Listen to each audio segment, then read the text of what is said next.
everybody, and welcome to the 14th episode of Season 2 of the Coffin Corner Podcast. I'm your host, KingNightAsp, and with me, as always, is my good friend, Richie. And unlike always, I wasn't with you last week. Yes, welcome back. So how did things go? You enjoyed your... it was weird to just talk uninterrupted for a good 45, 50 minutes. My throat was very dry by the end of it. But hopefully everybody enjoyed our much shorter episode. I've done well over 800 podcasts. I've never done one alone. And so I don't know what that's like, and I could not imagine. So good job. Honestly, I mean, it's not bad per se. I'm still getting out the same information. It was weird not having a conversation. It was more of a lecture. So there you go. Richie's TED Talk. Football yes, TED Talk. Just a TED Talk. I like it. Well, we're back at it. We got the full crew here, so we'll get it done. It won't all be on your shoulders this time. Good. I'm gonna let you talk. Though you probably still have to correct me when I say a team played someone they didn't play, and I'm just very convinced of it, like I've done several times. But that's fine. That's fine. So last year in week 7, we did this same top 5, and I decided to bring it over again for week 7 of this year.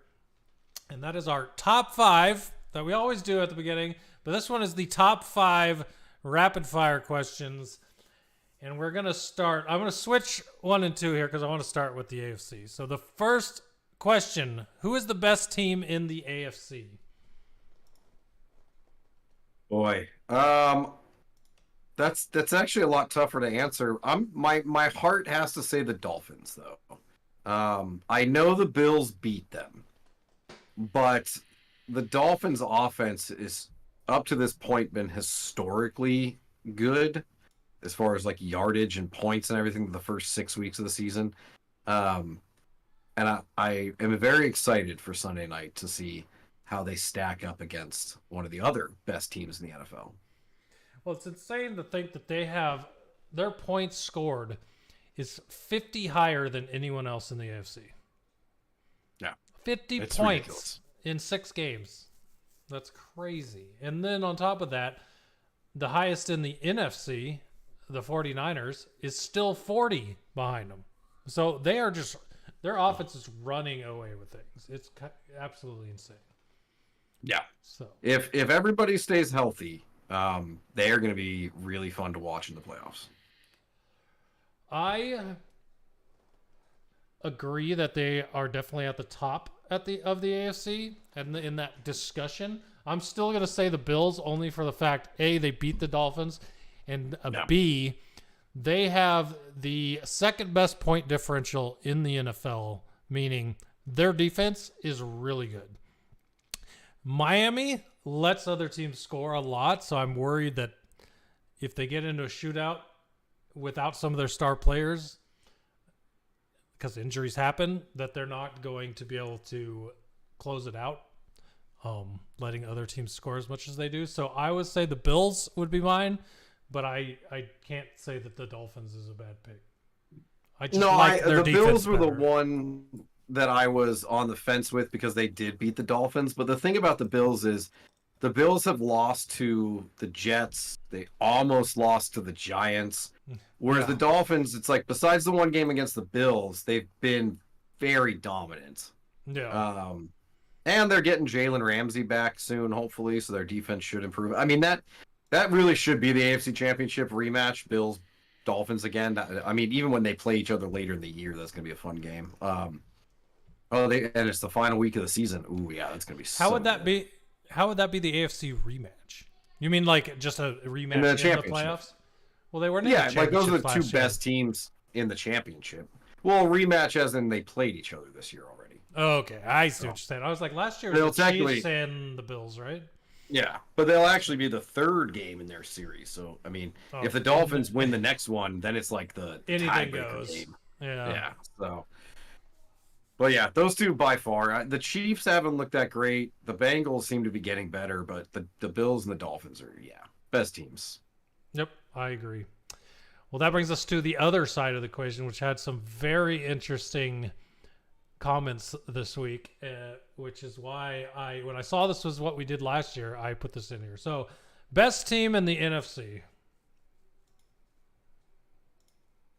I mean, and we're assuming that everybody's healthy. Yeah, let's say if everyone's healthy for a playoff run. 49ers. With CMC, yeah, CMC went out last week. Deebo Samuel went out. Yeah, Deebo, Trent Williams. I mean, if they hadn't, probably would have won that game. Yeah, if they were all healthy, and I know what you were alluding to, and we can discuss that. I don't care to say it because then we don't jinx it. But but my argument, it's definitely not the Eagles. I don't think the Eagles have the Commanders almost beat them. So come on. But the 49ers have been.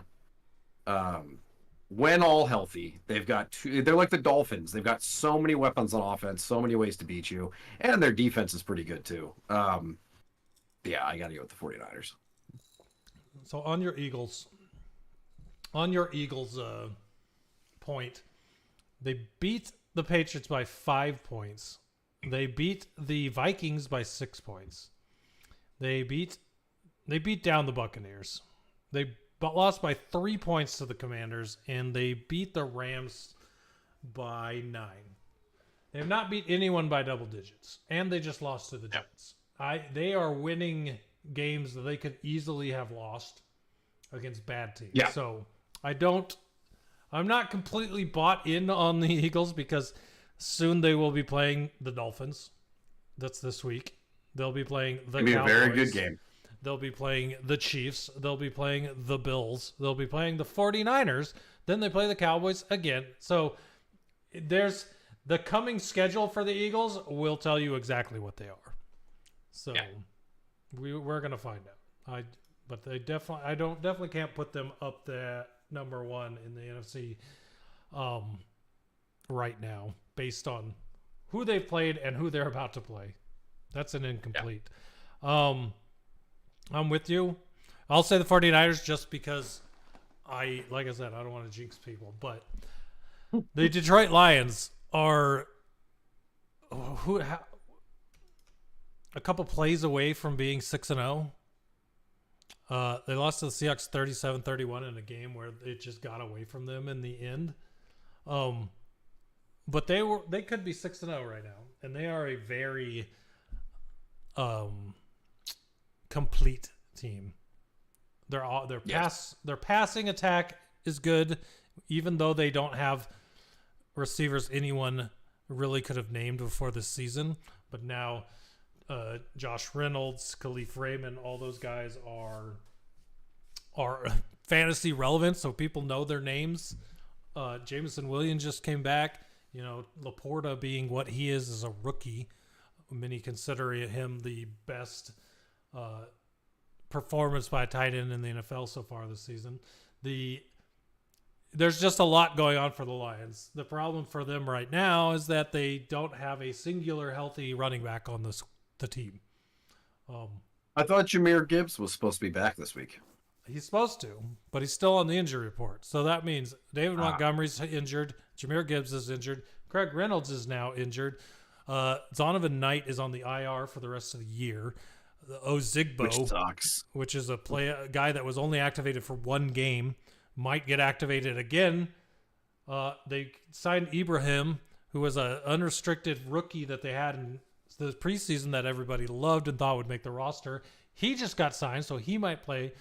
So we will see what happens as far as their record goes, because I think the biggest test besides week 1 against the Chiefs is this week against the Ravens, and they don't have a running game. So if Jahmyr Gibbs plays, hopefully he's not injured and he can be effective, but we'll see. So overall, I think they're a really good team. I don't know what their record's going to end up being, but I think they'll make the playoffs. But there's no doubt in my mind. Seriously, you think they'll make the playoffs? Yes, I think they will. The Lions are almost guaranteed to make the playoffs. You still get to play the Bears and Vikings twice. Like they're going to get to 10 wins in their sleep. I don't make even the obvious conjecture with my Lions. Right. Okay, that's fine. I was going to say that the Lions are going to be fighting for the number 1 seed because the 49ers and Eagles have much harder schedules ahead of them. Whereas I said the Lions have 4 divisional games. They also get the Packers, who they've already beaten. They get the Saints. They get the Broncos. They get the Raiders. I mean, they're literally 10 games is easy for them, in my opinion. And I know I'm not a superstitious fellow, so I'll say it out loud. I think they've got their sights set on home field advantage, is what they should be thinking. So I've seen a lot of people thinking that they'll either be 14-2 or 13-3 if they can get past the Ravens. So I'm ready. If that's the case, that'll be the best season I've ever seen out of Lions. And Ravens, Chargers, and Cowboys are the hardest games they play, in my opinion. So I mean, even if worse comes to worse and you lose all of those, you're 13-4. So yeah. So yeah, see, there I go wrong with the records thing. 13-4 or 14-3. Well, those are the actual records. I should have said. But yeah, so I just thought it was an interesting question because I saw at least 4 different people ranking them number 1 in the NFL in general this week. I mean, with the Eagles and 49ers both losing, everybody's, yeah, it was all raining on their parade. They just wanted to give them the week that they deserved with everyone else losing, and I was here for it. So yeah, absolutely.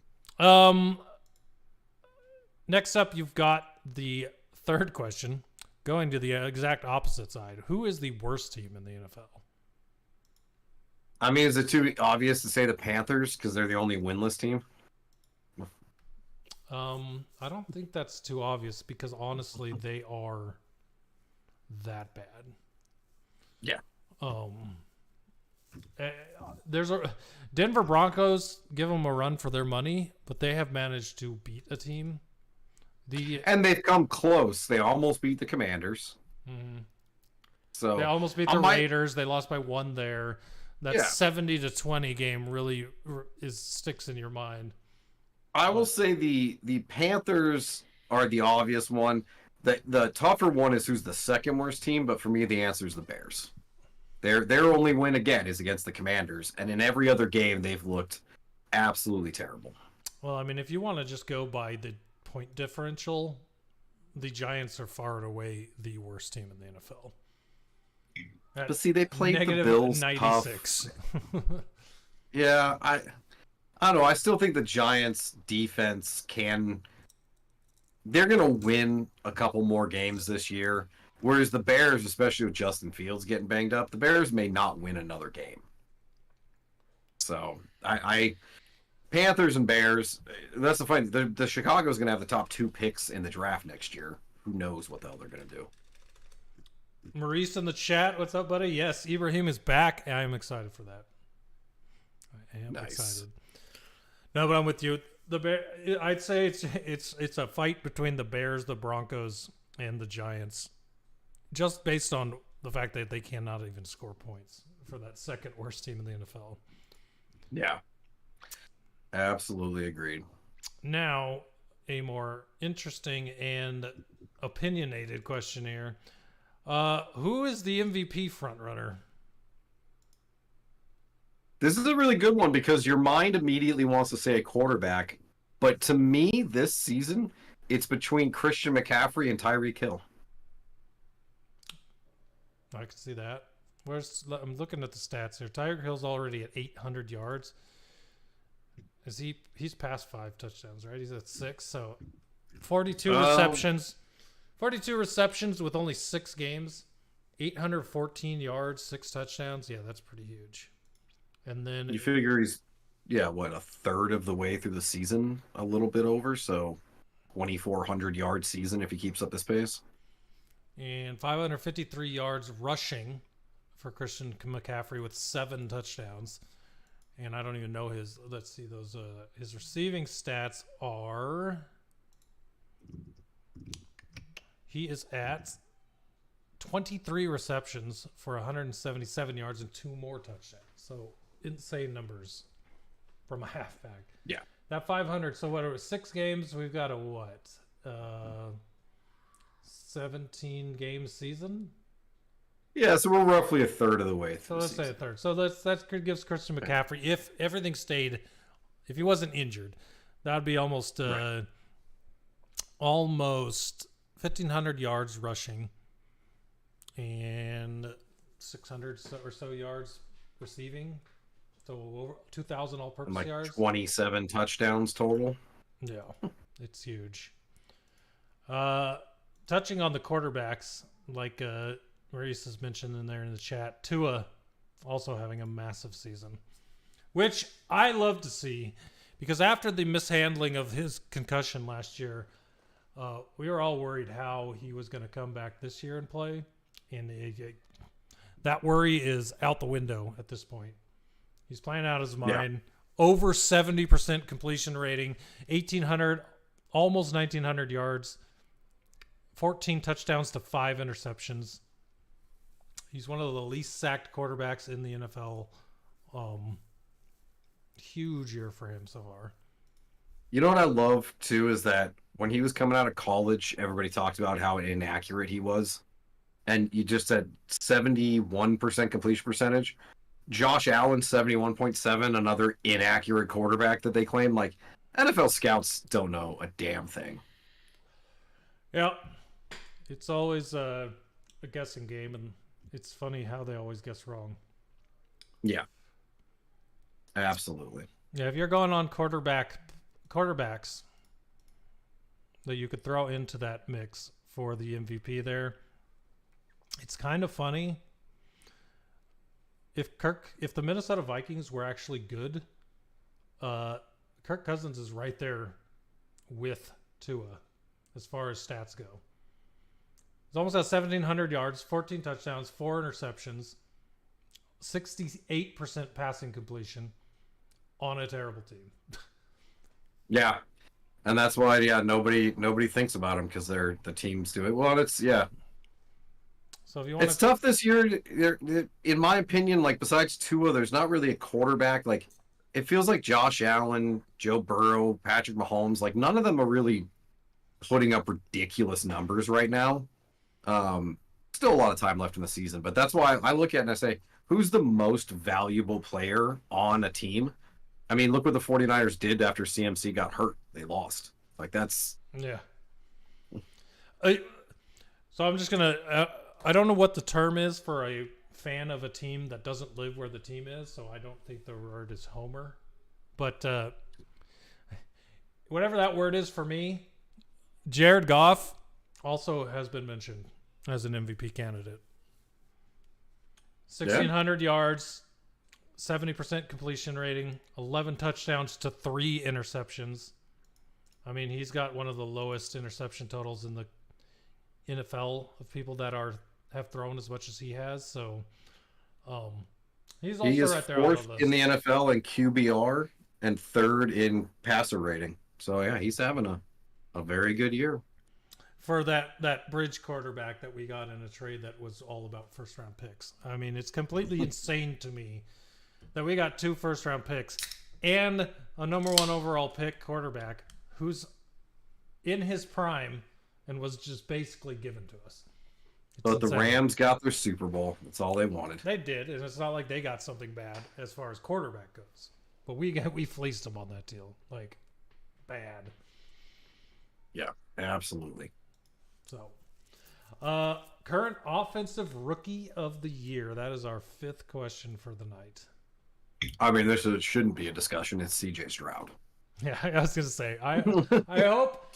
I mean, it's hard to, even think right now of a secondary. Bijan Robinson, maybe. And who was the preseason pick for everyone to win Offensive Rookie of the Year.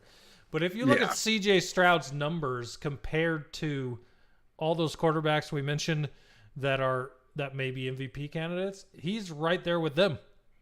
Now, his completion percentage is about 10% lower, but he's playing on the Texans, so I'm going to give him that.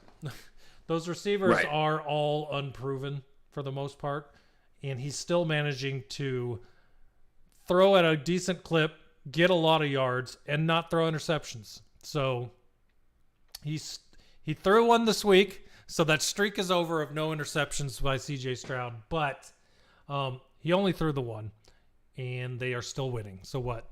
They won this week, and they're 3-3 now, I think. Yeah, 3-3.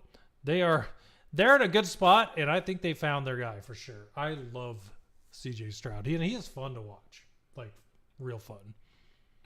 Yeah, he may be the first Ohio State quarterback to actually be good in the NFL. Right? Isn't that, with so many, that's a hard thing to think about. Yeah. Here's the tougher question. Who's the defensive rookie of the year? I mean, honestly, I would have to look up stats just to even make a guess, because off the top of my head, I can't even think about the people that were drafted. Like Will Anderson is a name that I remember from the draft, and yeah, but he hasn't done much that I know of. That's what I'm saying. Like, I don't know who the defensive rookies are. Defensive rookie 2023 stats. Let's see if I can pull these up. 2023 NFL defensive rookie stats. And then it shows a bunch of offensive stats. Thanks, StatMuse. I appreciate that. Of course. Let's just look at the odds tracker for the for NFL rookie. Jalen Carter has the best odds. Here you go. Devin Witherspoon. That's one I could think. That's what I was gonna say. Because of the fact that now that I remember he's a rookie. Yeah, that's an easy one in my mind. But Jalen Carter is another one that I remember now that I've heard his name a lot as well. Oh, Brian Branch is on this list. Yeah, Jalen Carter, Devin Witherspoon, and Brian Branch. Yeah, if he gets healthy. He practiced this week, so hopefully he'll play. That would be awesome. Nice. But, yeah, crazy. I'd say Devin Witherspoon would be mine. Just because of the that would be mine. That pick 6 he had, like, yeah, he's my choice as of right now. Real good. I do like Devin Witherspoon. So, all right. Well, that is our top 5. I love those questions. We're gonna have to try to remember to do those again. Maybe at the 2/3 of the season mark. Yeah. In another 6 weeks. Yeah, and just see if things are the same. Yeah. But yeah. Why don't you tell us about the news stories from this week? All right. Well, most of the news this week is injuries, but we'll start with good news. Kyler Murray taken off the. Well, I don't think he was officially taken off the PUP list, but he's returned to practice. He was limited in practice today. That gives the Cardinals 21 days to take him off the PUP list. So we'll see what happens there. They did say they're gonna be slow with it. Budda Baker, though, for the Cardinals also returned to practice, which is good because he is the heart and soul of that defense. Oh yeah. McCole Hardman traded back to the Chiefs from the Jets. Did you see that Adam Schefter tweet? About here's a rough draft of what he'd look like in a Chiefs uniform. What he'd look like in a Chiefs uniform. It's just a picture of him in a Chiefs uniform. I like that. No, Julio Jones signed with the Eagles. Nothing. Meh. Who cares? Yeah, the guy hasn't done anything for the last 4 years. So Julio's just trying to get a ring. Yeah, exactly. And I guess he's friends with AJ Brown, so it makes sense. Yeah, because they were together. Anthony on Richardson the, out for the year. Titans. They were on the Titans for a while together. Mm-hmm. But yeah, Anthony Richardson's out for the year with his shoulder. So man, this sucks. You know, as much as I said at the beginning of the season that he should sit and learn, this is not the type. This is not the type of sitting I wanted him to do to learn, and B, he was fun to watch and was doing well. So this really sucks to see. But we did talk about that. We send these texts back and forth on Sundays when we're watching, and every time he left a game hurt, it's like with the amount of running he does, this is what's going to happen. And he could easily be Lamar Jackson, but he could very easily be RG3 as well. So, you know, Well, Commanders fans know all too well what it's like to have a quarterback who just takes one too many hits and then can never fully recover. So hopefully next year he's back to 100%. And I mean, you look at Tua. Tua's he I forget what he said. He took like judo classes over the summer to learn how to take hits and protect like his head from all the concussions last year, and it seems to be working. So maybe Anthony Richardson should reach out to Tua about how to take hits, stay healthy. Hey, if the tight ends are going to have their own little camp to share tips and tricks together every offseason, why aren't the quarterbacks doing that? They should. The Mannings did their camp for like kids, but yeah. Mm-hmm. Kyron Williams is going to miss multiple weeks for the Rams. That sucks because he was doing pretty well. Yeah. Deshaun Watson still hurt. No timetable on when he's going to return, but honestly, it seems like this is going to be an ongoing issue. And then we talked about CMC's hurt. I want to go back real quick. Talking about Kyron Williams just reminded me of something on the offensive rookie of the year. Puka should be considered in there as well if he continues to play on the clip he has been. That is that's the name that just came out of nowhere and kept them afloat, the Rams afloat, the entire time Cooper Kupp was out, which no one could have imagined that happening. Him and Kyron Williams in an offense that you thought Cooper Kupp was the only part of the offense. So Kyron Williams and Puka Nacua, two names also high on that rookie of the year list. Yeah, the problem for Puka is ever since Kupp came back, he has kind of diminished a bit. So hopefully he can get a little more involved. But he started off super hot. But then when Kupp came back, he's gotten, in the last 2 games, 97 yards and a touchdown in 2 games. That's not going to win you Rookie of the Year. So to me, Puka isn't for him, it's not yardage or touchdowns. It's the volume of catches he makes. And those are down as well. But he's still he's not going to win Rookie of the Year just by catching a lot of balls. I know. I'm just saying that's what made him special in those first few weeks. First week he had 15 catches. Second week he had 10 catches. Like, it's insane. 20. Huh? In week 2, he had 20 catches. Total? Or 20 targets. Yeah. Sorry. Yeah. 20 targets, 15 catches. Yeah. Okay. Yeah. But yeah, that's the thing. Like, when you start off in the first 2 weeks with like 35 catches and 200 and some odd yards, like that's tough to keep up. And then when Kupp came back, but with Kyron Williams out, I mean, maybe they'll throw even more. I don't know, but I don't know if Puka is going to be in the offensive Rookie of the Year running with Cooper Kupp healthy. Well, he does. Random fact: he has 8 more catches than Tyreek Hill. That's insane. Yeah.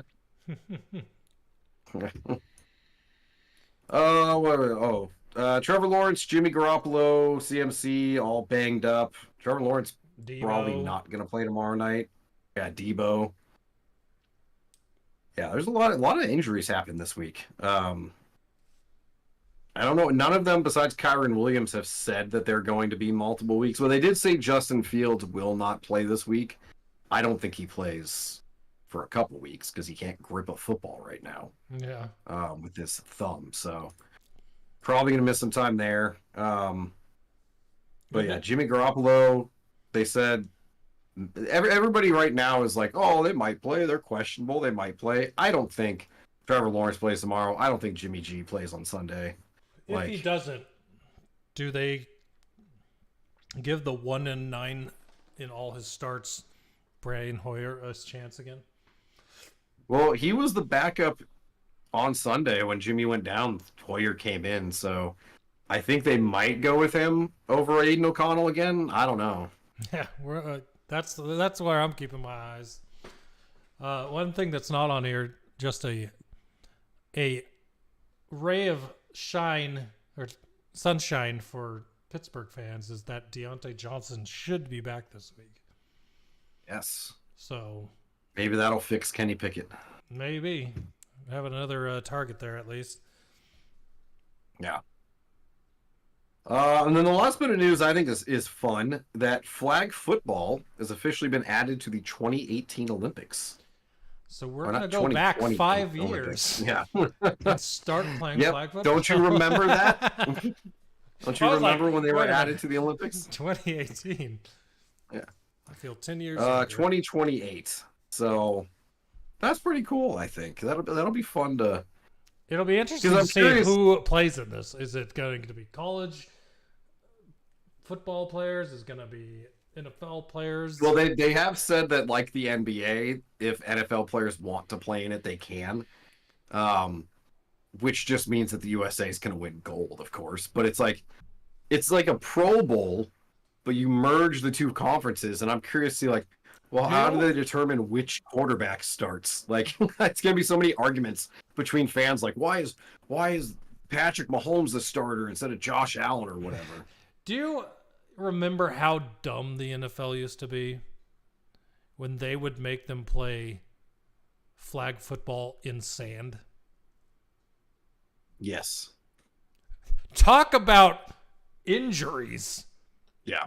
Like, that sounds like the most knee injury inducing way to play football ever. That just made me... Yeah, it's not tough enough to walk in sand, much less play football. Everyone's like, let's turn the Pro Bowl into like your best friends playing football at the beach, where it's completely unsafe. That scene from Top Gun. There's one other news story I wanted to bring up that I saw this morning, that the rules committee and the owners meeting is talking about another type of tackle being made illegal. I don't even understand really what it is. It's called a hip drop.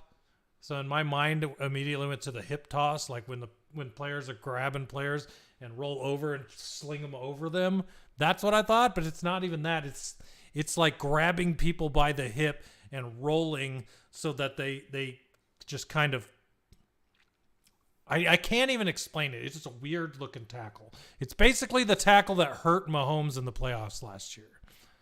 Which is why they want to ban it. It's grabbing someone around the waist and dropping to the ground, and then roll it and you're dropping on their legs, and then you're pulling them over, like you're rolling over so that they're bending backwards. It's basically... remember the first time David Montgomery got hurt this season? I don't know if you saw that play where he hit the guy on the sideline, and the guy grabbed him at the waist, fell down, grabbed him by the leg, and was rolling on the ground with his leg in his hands, trying to get him down, and basically twisted his knee.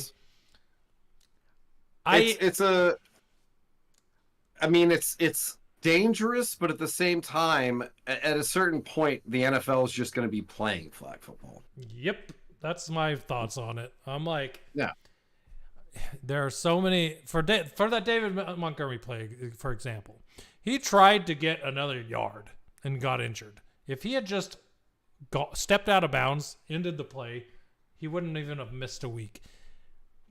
Players need to protect themselves, and if they don't do that while playing the game, especially offensive players, I think that onus is on them. Now, I don't want people to get hurt, but I also don't want all of these defensive players that play football not wanting to play football because they're never going to do well, because everything is against them.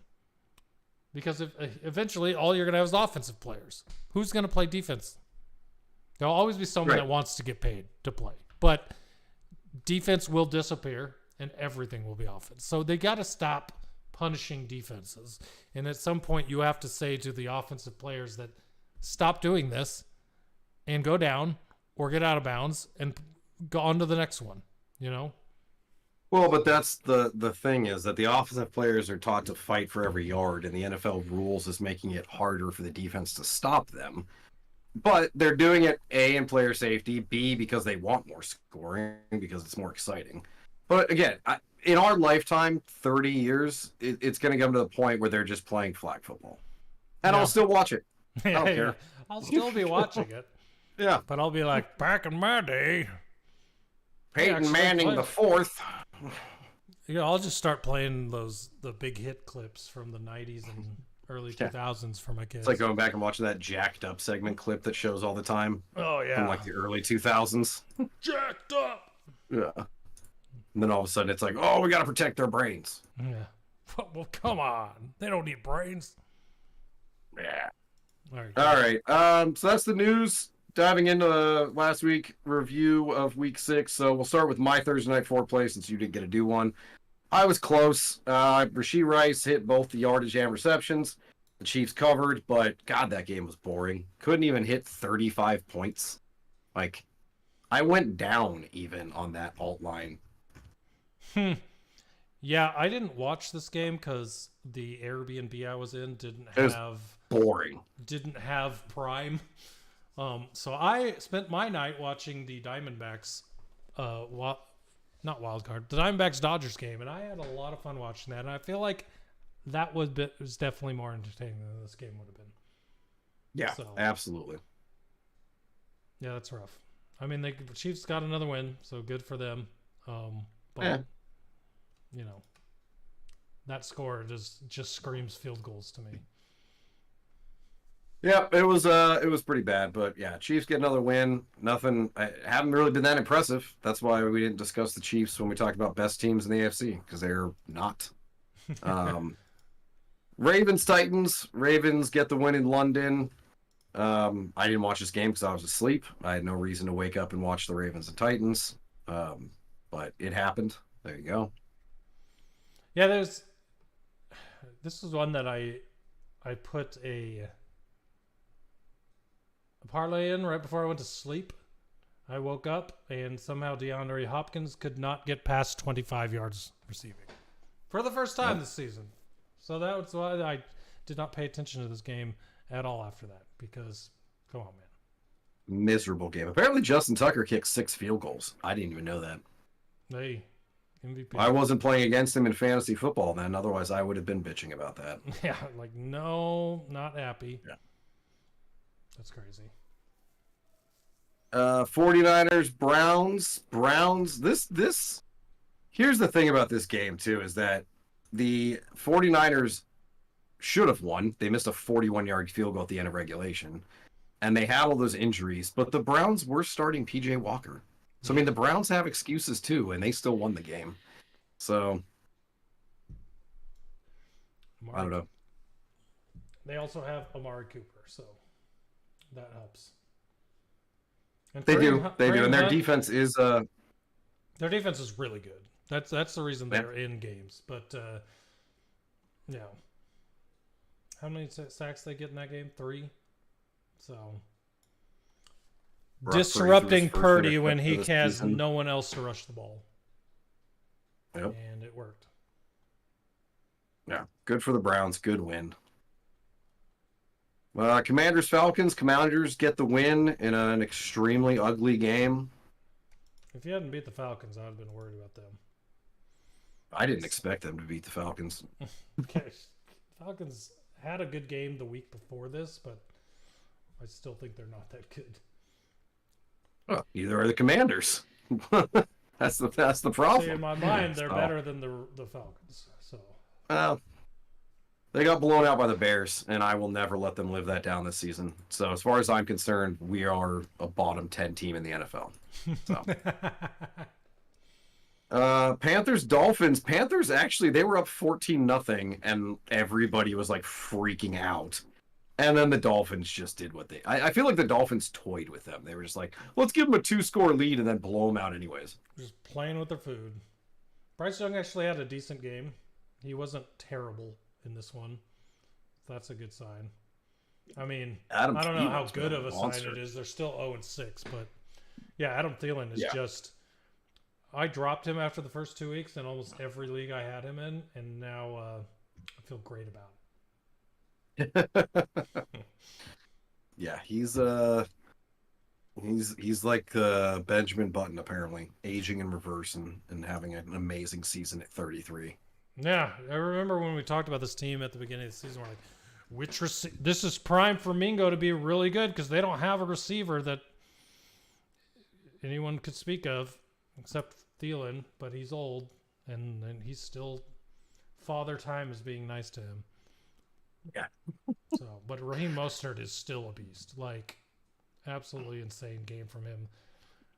Raheem Mostert, if he can stay healthy, which he's never been able to do, he will be in serious consideration for MVP too, in my mind, because it just seems like every game it's 150 yards and 2 touchdowns, just every single game.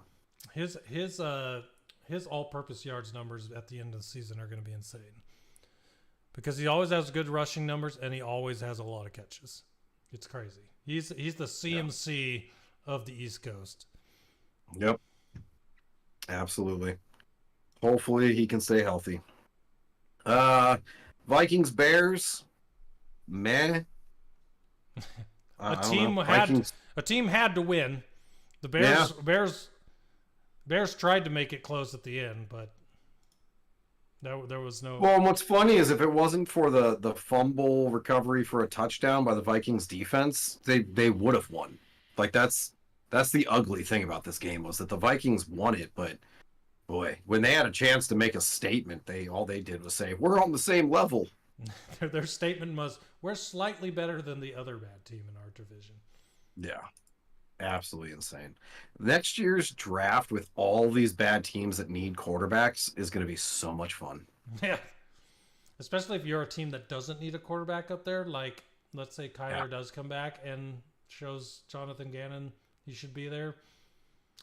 They're going to have a lot of trade partners. Though I would rather they just stayed and picked Marvin Harrison, but that's me. Yeah, well, that's the other tough decision is do you want to trade down and give up on Marvin Harrison? I like I said, man, that's gonna be fun leading up to that draft next year.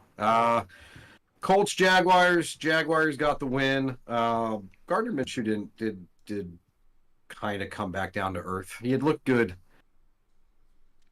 this season so far, and then he threw 3 interceptions, which is a shame because I do like Gardner Minshew. Can someone please get the jumper cables out and just shock the shit out of Jonathan Taylor? Like 19 yards on 8 carries? What? 2 weeks in a row after paying him so much money, they're still using Zach Moss. Yeah, like 8 carries for him, 7 for Zach Moss. And Zach Moss did the same thing he did. But he got the touchdown. Ugh. Just give it to Jonathan Taylor, man. Just trade Jonathan Taylor at this point. Do anything with him. He deserves... Well, I shouldn't say he deserves better than this because he hasn't played this season. But the Jonathan Taylor we know from the past should be better than this. It's just annoying. Yeah. Josh Downs continues to be really freaking good, though. He's coming out of nowhere. Yeah, really weird. Gardner Minshew must like him, and with Minshew starting the rest of the year, Josh Downs is someone to grab and store in fantasy. Saints Texans. Texans got the win. We talked about CJ Stroud, how good he's been. Yeah, there really ain't a lot to say there. I just really am on the Texans train right now.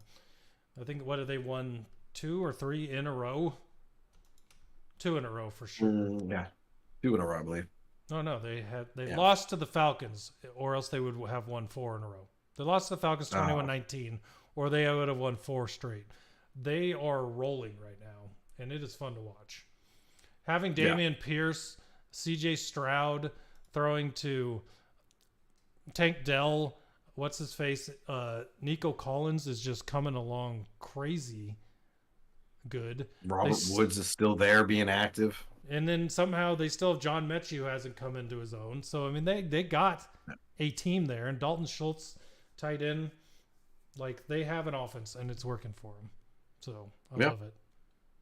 It's a shame for the Cardinals pick next year because they have the Texans first rounder. But it's good for the Texans to have some success. I knew the second they got that pick, you're giving the Texans 2 top 5 picks. The odds the Texans are going to be the worst team in the NFL or near it was probably going to be pretty low, especially with a new coach. So I'm not surprised they're not. This pick is probably not going to be what you wanted from the Texans, but it's more fun to watch them, what they're doing. Oh, absolutely. Bengals, Seahawks. Bengals got the win. Close game. Yeah, I mean, closer than I thought it would be.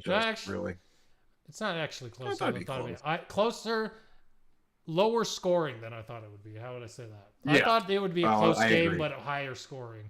This was a defensive game that I did not expect. Yeah, absolutely. Absolutely agree. Raiders, Patriots, just an ugly game. Patriots are so bad right now.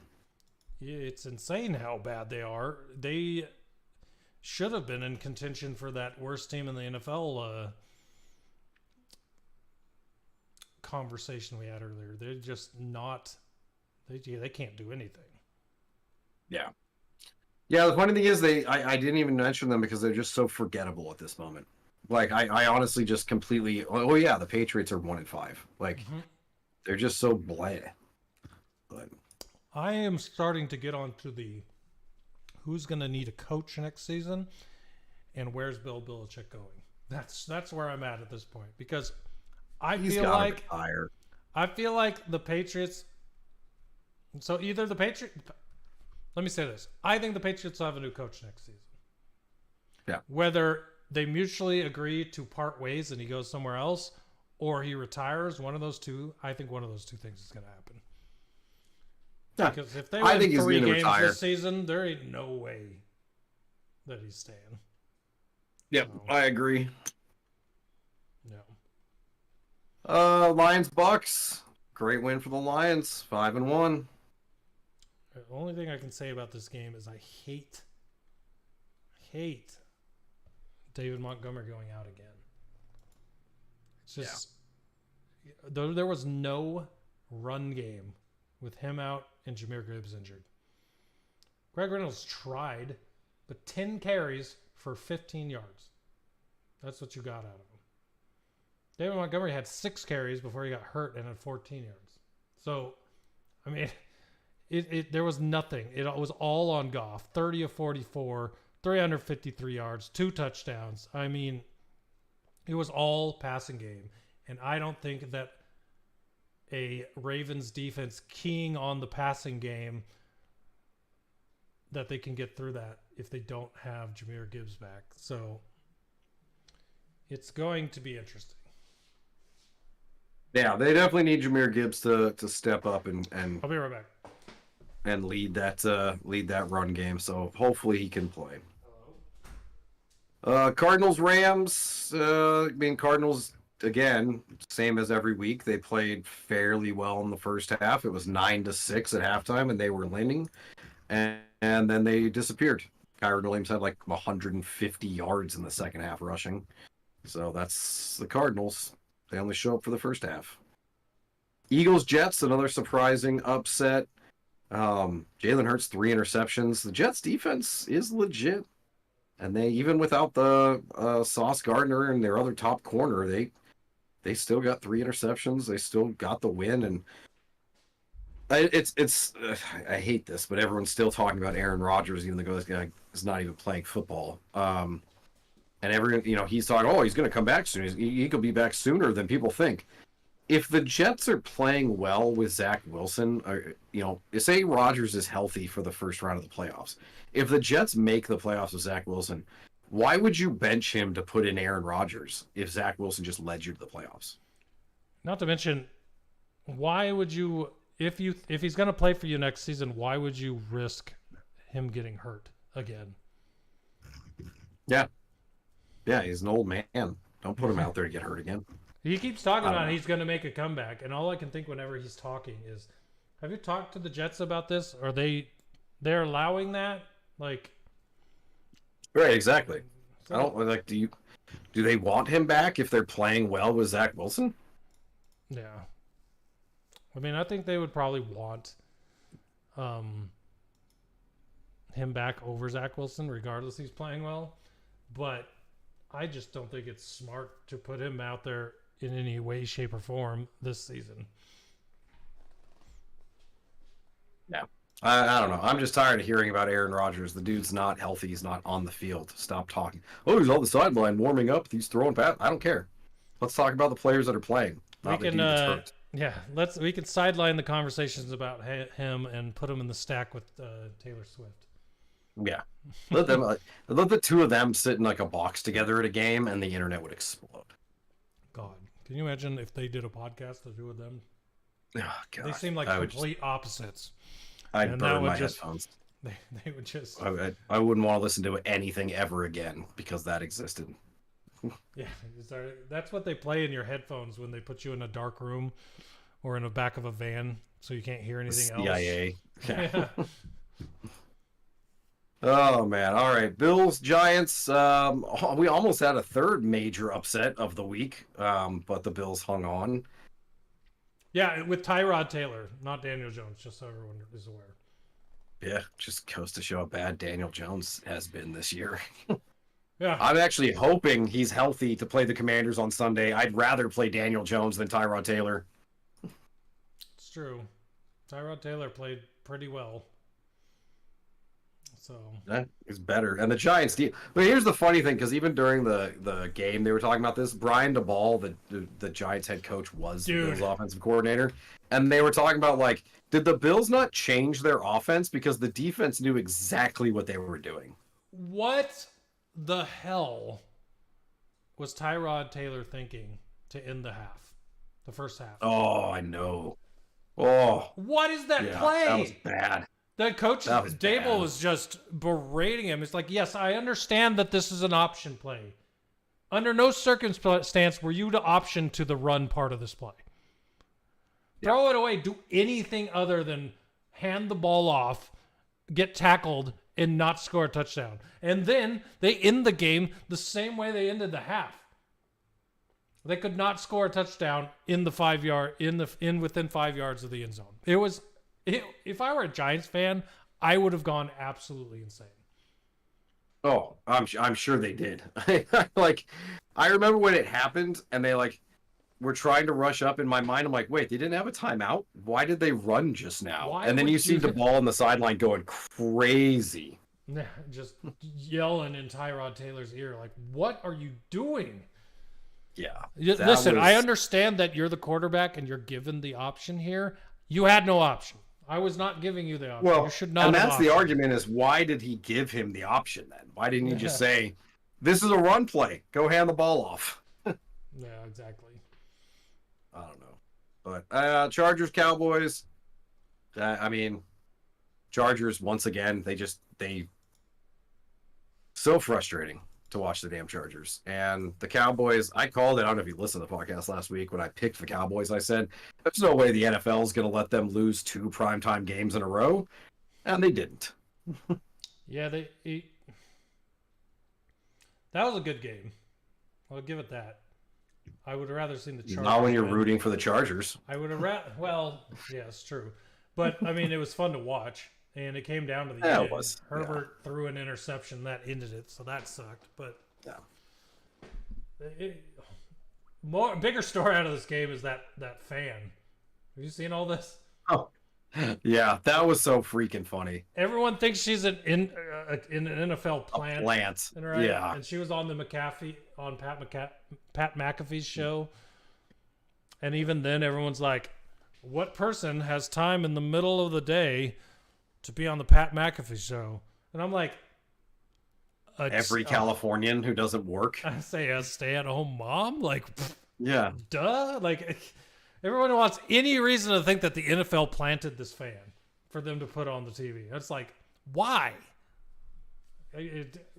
People need to believe the unbelievable just astounds me sometimes. Well, yeah, it's just there's people that they refuse to accept easy truth. Like, oh, this cameraman was staring at her because she's, pretty attractive. So the cameraman was And just going focused the insane. camera on her. And then she gave a funny reaction. So that they're like, oh, let's do that some more. And everyone's like, no, she has to be a plant. It's like, why? First of all, why? Why does the NFL need to plant a fan in the stands? They're full of them. Yes, Like, exactly. we were in the stands at a game. We're not plants. Like, it's just, I don't know. It's stupid. But Fun fact her for everyone, reactions it are was funny because, like, I used to react like that at games. But honestly, it's so stressful to let that get to you that much that now when I'm at games, I'm just like, I'm just enjoying myself. I'm here to have fun. We want to talk about if we want to talk candidly here. Before that Cardinals game against the Bengals, the NFL pulled us aside. They said, when Hollywood Brown scores this touchdown, what we want to happen is he's going to jump into your arms. What we need is for you to bang the living shit out of his helmet with your hands and then swap to his stomach while he pretends to be while he pretends to be on a cell phone with his hand. Is that what he was doing? You didn't see that? He's like, oh no, I was so focused on smacking his head really hard. yeah. No, I'm kidding. Of course the NFL did. It's nothing is planned. This woman was not planned. That's not planned. Stop it. I'm bummed you weren't on the podcast last week because we didn't get a chance to talk about how like amazing that moment was. How crazy that was? Yes. Yeah, that was fun. It was. And I posted a TikTok about it and I think it has like 10 views. No one cares. Come on. No one cares that Hollywood Brown jumped into our lap. I care. Yeah. He cares. All right. Well, that was week 6. Let's dive into week 7. Starting with our foreplay this week. I tried to go easy. I went 3 easy and one that is just going to completely wreck me. Yeah, I'm surprised you went an anytime touchdown. I thought you were going to stay away from those. But yeah. I'm like, Christian Kirk's on my fantasy team. I need this to happen. Let me try to manifest it, and we'll see what happens. So right. I hope it works. I'm usually the opposite. I like to look at other teams I'm playing against, and I'm like, oh, I'm playing against this guy in 2 leagues. That means he's going to score. And to be completely honest, I needed a reason to watch this game. Because this just, of all the Thursday night games so far, this one is probably the worst. So far. Especially if Trevor Lawrence doesn't play, then it's going to be real boring. Oh, CJ Beathard versus Derek Carr. Oh, yay. I went with Chris Olave, 25 plus yards receiving. Alvin Kamara, 25 plus yards rushing. Calvin Ridley, 25 plus yards receiving. And a Christian Kirk anytime touchdown. That's what I went with. I needed something. You're going to get all 3 except the anytime touchdown if you don't make it. If I don't, yes. And here's the reason I went with the Christian Kirk anytime touchdown. Because the first foreplay I had put in was minus 100 still.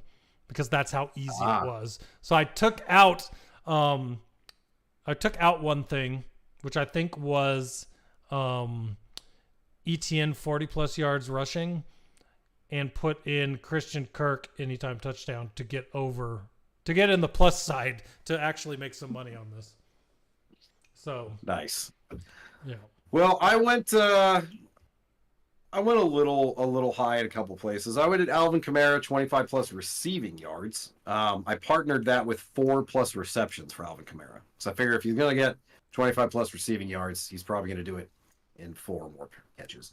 Mm-hmm. I went Olave 60 plus receiving yards and Travis Etienne 60 plus rushing yards. That's going to be the hardest one to me because if Lawrence doesn't play, they're going to hand the ball off a lot, but the Saints are going to know that and try to stop the run. So here, I'm a little worried about the 60 plus rushing yards. The biggest problem and why I don't like to do large rushing numbers anymore is because every time I do, the team whose player I put the rushing yards in for is losing, and suddenly they aren't running the ball anymore. And I never get those yards. So I don't know who's going to be ahead in this game because even the line is minus 1.5 for one of these teams. I don't even remember which one it is. So it's like you don't even know which one's supposed to be ahead and rushing more than the other. So I'm just like, Alvin Kamara, 25 yards rushing. That seems easy enough. Why was it easy to take ETN with the 40 plus rushing off of there? Because, hey, they could be losing and he may not even get that. When you can look at the Lions rushers with 16 total rushes for 40 yards between them. Like, these numbers just are rough. And I still have not won a foreplay. So I just, help me out, Kirk.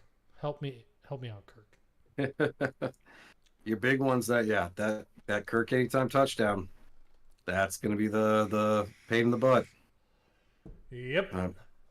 Well, we'll see how that works out for us next week. Mm-hmm. And now we'll dive into our picks. So week 6, you weren't here. We ended up only one different because there weren't a lot of other. I wish I could have picked the Browns to upset the 49ers, but I didn't see it coming. That was actually both of our bonus pick. We were so confident.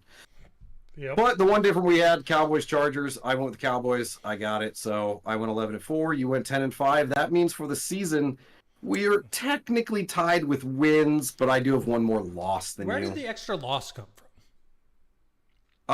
I think I didn't.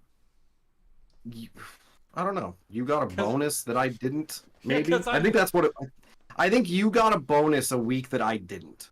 So like you're 63-33, but you got a bonus. But the numbers don't add. Because then you would have 2 more games than me. Yeah, that's true. I have no idea. I don't know where these numbers are, but I'll take being a half game ahead. Yeah, exactly. I have one more loss than you, so you're technically a half game ahead of me. So, all right. But does that mean I pick first again? That technically means you still go first. Yeah. Let's go. All right. Well, what do we got first? We got the Jags at the Saints, where the Saints are favored by 1.5 points. This is that line. So the Saints were the ones that are favored in this game. Yes. I feel like I'm going to just go with the Saints for one simple reason. The Saints didn't have to travel on a short week. And that's as simple as it gets for me. Not to mention, if Lawrence doesn't play, okay, game over. Yeah. Yeah, I agree. I can't pick the Jaguars not knowing if Trevor Lawrence is going to play or not. If he was going to play, I would imagine that the Jaguars would win this game. But without knowing, I can't. All right. Next up, you've got the Lions at the Ravens, where the Ravens are favored by 3 points. I am picking the Ravens. And for the simple fact of we may not have a run game. And if we don't have a run game, they are going to tee off on our pass game. And that is just going to make it impossible. Now, if Ibrahim can play behind Gibbs, if Gibbs is healthy and Ibrahim is backing him up and they can find a way to run, I see the Lions able to win this game. But I think it's going to be tough based on what the injury report is right now. So I'm going to take the Ravens and be pleasantly surprised if they lose. Well, I'm going to go out on a limb here. I'm saying Jahmyr Gibbs plays. Jahmyr Gibbs breakout game. Lions win. I'm going with the Lions. All right. Well, plus, I just don't trust the Ravens offense. I think the Lions defense is good enough to stop the Ravens' boring ass lame offense. I hope so. I hope it's a much better game than I think it's could be. I'm just pessimistic seeing all of our running backs hurt. I don't like that. Oh, I understand that. I think Gibbs is he's got to be healthy by now, and I think he plays, and I think he's gonna break out. This is the game where he shows like this is why I was a first round pick. I like it. I like all of these ideas. Next up, you got the Raiders favored by 3 points at the Bears. The Bears barely lost to the Vikings last week, and neither team played well. So I'm going to go with the Raiders. I can't believe you had to look at anything. You know they're starting Tyson Bagent at quarterback, right? The Bears aren't winning another game. There's a key fact I forgot about. Yeah, for a minute I'm like, is he going to pick the Bears? Well, I might have if Fields was playing. Yeah, Raiders easily win that game. All right. Next up, you've got the Browns by 2.5 at the Colts. Browns defense very good. Gardner Minshew coming off a very bad game. Browns coming off a big win. I'm gonna go with the Browns. Same. If they can beat the 49ers, they can beat Gardner Minshew and the Colts. I sure hope so. But I really do hope that Jonathan Taylor scores like 3 touchdowns. The Bills. I hope he does too for you. The Bills are favored by 8.5 points at the Patriots. There's no question here. It's the Bills. Yep.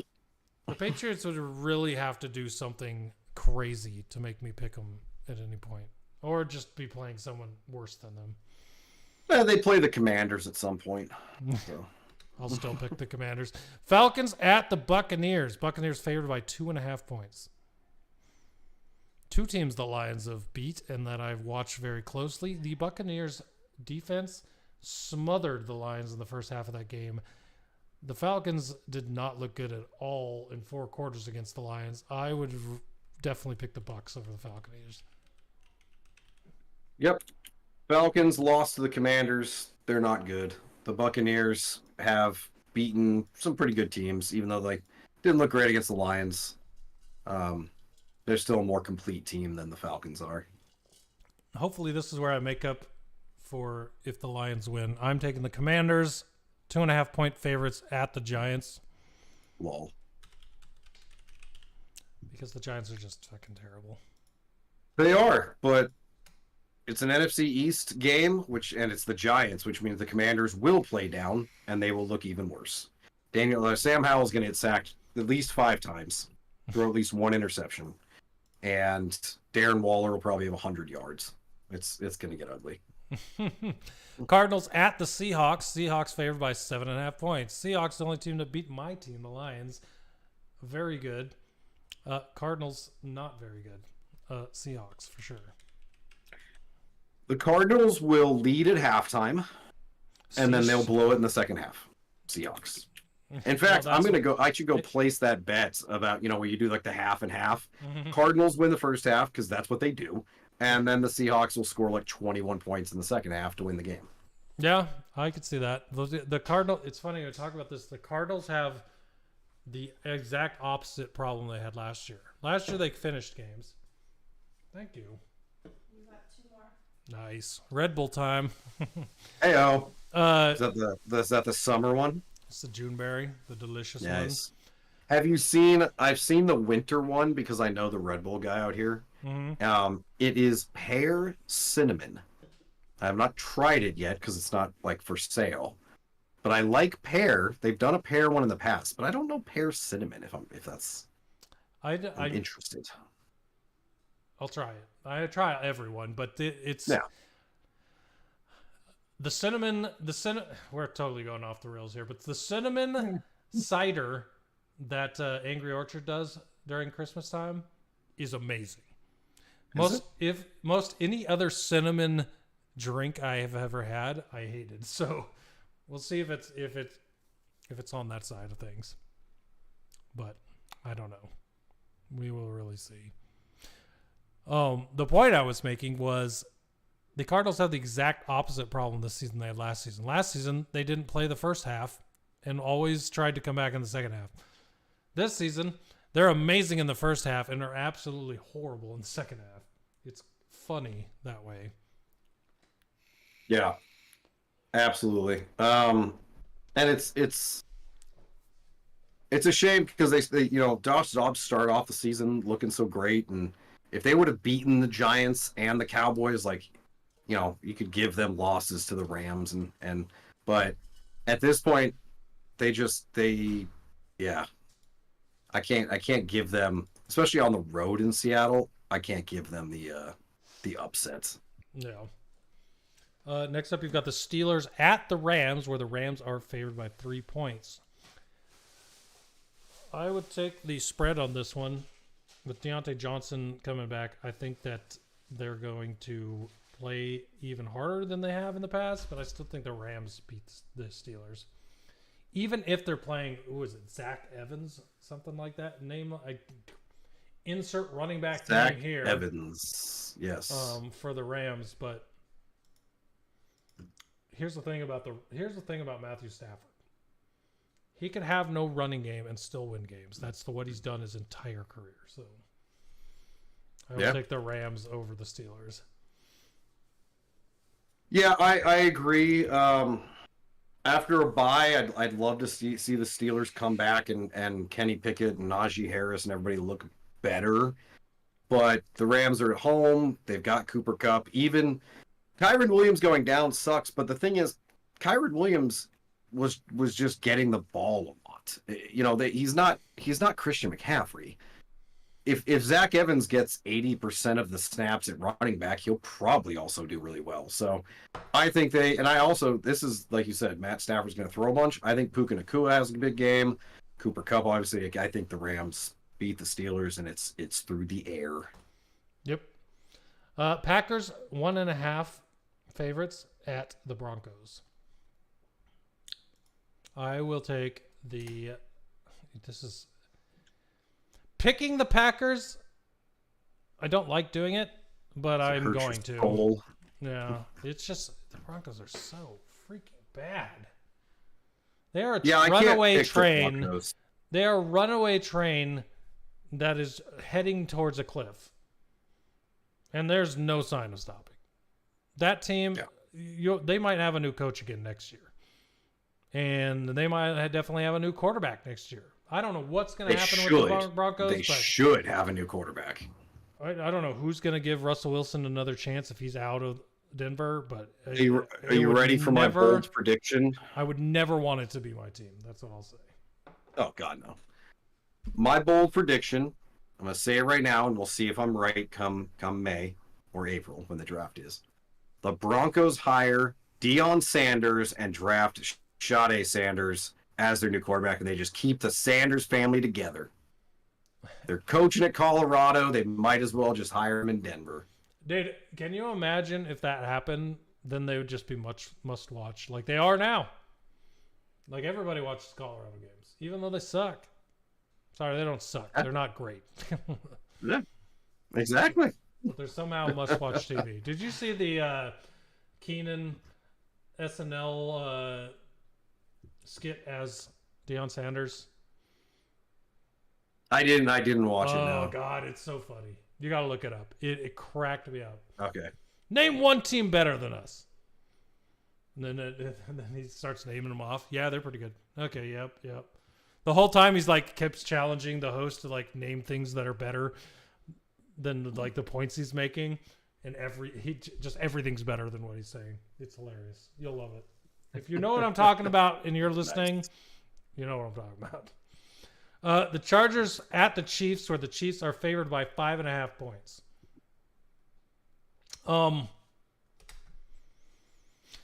I would like to give the Chargers a chance in this game, but I'm still going to take the Chiefs since they're at home. If the Chiefs were favored by 5.5 at the Chargers, this might be hard to pick for me, but I'll take the Chiefs on this one. As much as I really want the Chargers to win this game, and I kind of do think they cover. I think this will at least be a closer game, like maybe a field goal. I think the Chiefs win because the Chargers they just can't seem to win when it matters most. Let's just pretend this is Mecole Hardman's comeback game. I mean, the Chiefs are just going to go insane. I know. He was such a big part of their offense. A big part the last time he was there. Dolphins at the Eagles. Eagles favored by 2.5 points. This will be a fun game. I am glad this is on. I can't wait for this game. And a few weeks ago, they had stretched a Lions game to primetime, and I thought it was the Lions-Ravens game, but it's not listed in primetime now. So, kind of weird. That's kind of weird. But this is a perfect Sunday night football game. Yeah, this is tough to call. I talked about the struggles the Eagles have had in the games that they've played against bad teams. I'm going to have to take the Dolphins in this one, even though the Eagles are favored. Damn. I was going to take the Dolphins. It's yeah. I could see the Eagles winning, and maybe the numbers against bad teams are just an anomaly, and they are a good team. Though it just doesn't matter what team they're playing, they can play and win ugly. But the Eagles' defense would have to stop the Dolphins, and I don't know if they are going to be able to. Yeah, I was gonna go with the Dolphins because I think, especially for Mike McDaniels, like this is his chance to really make a Super Bowl statement. Like, hey, not only is our offense putting up a bunch of yards and points, but like we can beat good teams, especially after they lost to the Bills. And they are a Super Bowl contender. And I think the Eagles kind of reeling a little bit from the loss of the Jets. Like they realize they're not invincible. And now they get the Dolphins, who are going to score a shit ton of points on them. I don't know if the Eagles can score that many points. So, yeah, I'm going with the Dolphins. Unless we've already had Julio two different. Jones I'm switching just for the hell of it. Just goes insane. It could be Julio Jones. Yeah, comes out of nowhere, catches like 10 passes for 150 yards. Looks like he did as a Falcon. 49ers. Never know. At the Vikings, where the 49ers are favored by 7 points, even not knowing if CMC's playing. So I'm going to go 49ers. I think that's a no-brainer since the Vikings did everything in their power to lose to the Bears and still managed to win despite themselves. So, yep. Yeah, easy pick there for me. And that's going to be a boring-ass Monday Night Football game. Yeah, it is. It really is. But that's okay. It's funny. We ended up with two different, and they're both our teams. You picking my team and not yours, and me picking your team and not mine. Yeah. Very weird. But there you go. Those were our picks for week 7. Now we'll dive into our fantasy sleepers. So you didn't do them last week because you were gone. I had my best week, I think, ever. Yeah. I picked Desmond Ridder as my quarterback because he was going against Washington. He finished as QB4 after being ranked 24th. So, boom. That's a good one. I took Alexander Madison against Chicago. He was 19th ranked. He finished 23rd, so I consider that a push, finishing right about where he was ranked. Receiver, I took Rashee Rice, who was I also bet a bunch on my prop for Thursday night. He was 58th ranked at receiver and finished 33rd. Pretty good leap. Yeah. And tight end, I took Kyle Pitts. He was ranked 12th versus Washington and finished as tight end 3. So it's just funny because when all else fails, pick on my defense. Because Jonnu Smith, tight end from the Falcons as well, did really well. Yeah. That's just pick on the Commanders' defense. That's the name of the game. So week 7 fantasy sleepers. I'll start off. So quarterback, I'm actually going with Brian Hoyer, assuming he starts. If he doesn't, I would just plug Aiden O'Connell right in anyways, because they're going against the Bears. And the Bears are terrible. I mean, not much else to say. Yeah. Print it, send it. Yeah. I mean, Hoyer right now is ranked 21st at QB. I mean, playing against the Bears, like Devontae Adams is going to have a huge day. Like it's. I don't care which one starts, Hoyer or O'Connell. I think they both finish above 21. Gotcha. I take Stafford in this one. He's the 15th ranked quarterback playing Pittsburgh. So, and like we said, he doesn't have a running game, more likely. At least not the one he's used to, which means he's going to throw a lot. So I'm taking Stafford as my QB for that one. I like it. We just talked about how much they're going to throw. So, running backs. I didn't even realize we picked competing running backs until just now. But I went with Jaleel McLaughlin in Denver, not Javonte Williams, because apparently Sean Payton hates him. But Jaleel McLaughlin is ranked 29th versus Green Bay. Green Bay's not very good against the run. McLaughlin likes to catch a bunch of passes and seems to be their number 1 running back over Javonte and Samaje Perine. So I think he finishes higher than 29th. I have A.J. Dillon, the 26th ranked running back at Denver against the Broncos. On the other side of the ball from McLaughlin, I think he has a big game because Denver is not good against the run as well.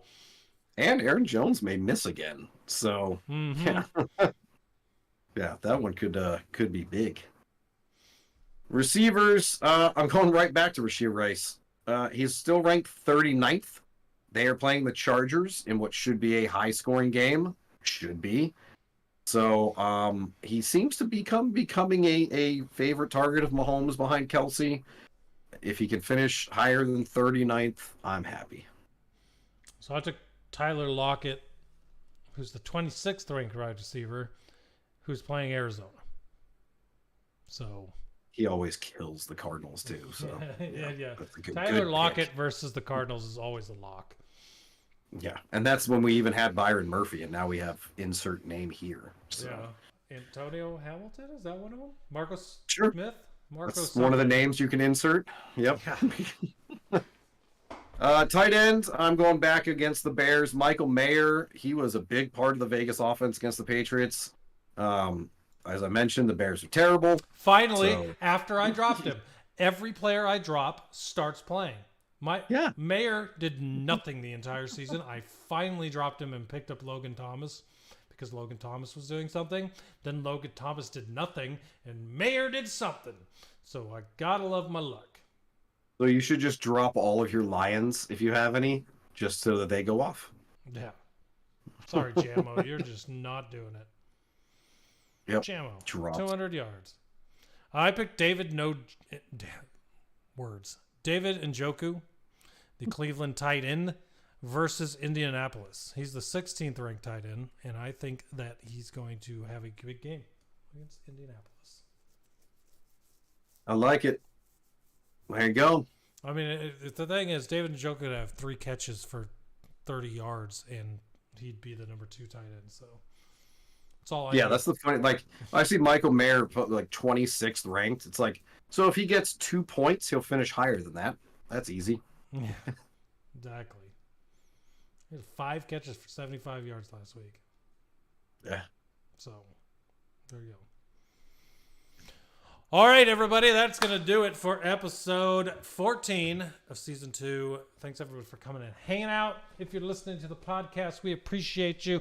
As always, we're going to pump all the socials here. You can follow us on Twitter at Coffin Corners. You can find us on TikTok, where Richie posts TikToks, and you need to watch them at Coffin Corner Podcast.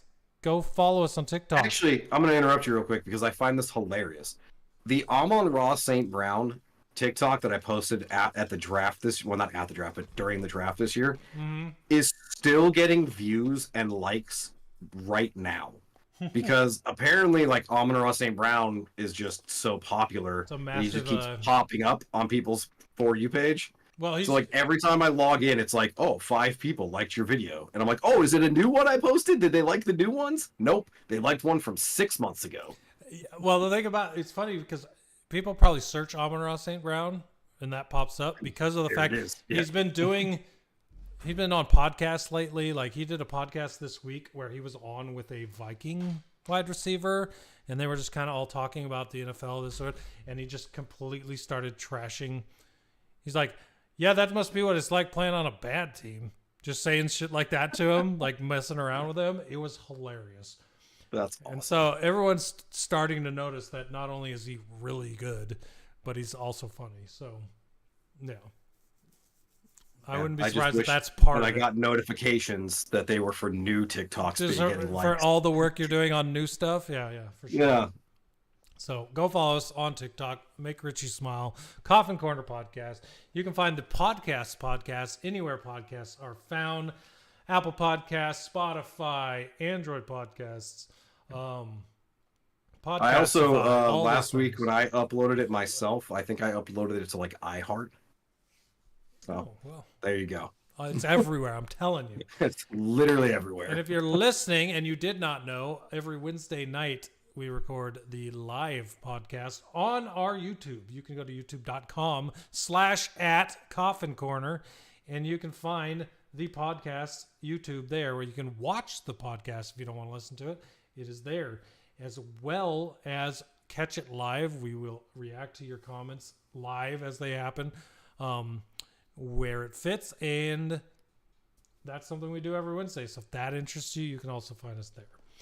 Richie, do you have anything else you want to say before I log us off? I think you've covered it all.